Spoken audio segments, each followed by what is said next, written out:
presented by One Films.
Maa Gayatri recording studio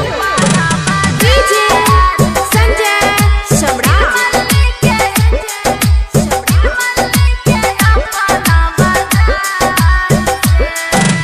जोरे जोरे नथिया ले अइहो ये बलमुआ,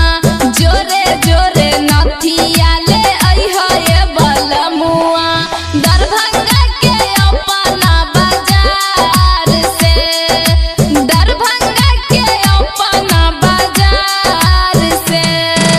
जोरे जोरे नथिया ले अइहो ये बलमुआ, जोरे जोरे नथिया ले अइहो ये बलमुआ, मधुबनी के अपना बाजार से, मधुबनी के अपना बाजार से,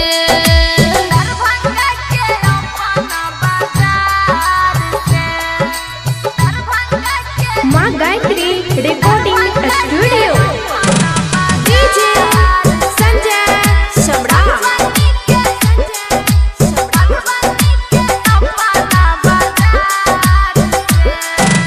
जोरे जोरे टिकुली ले अइहो ये बलमुआ, जोरे जोरे टिकुली ले अइहो ये बलमुआ, समस्तीपुर के बाजार से, समस्तीपुर के बाजार से, जोरे जोरे टिकुली ले अइहो ये बलमुआ, जोरे जोरे टिकुली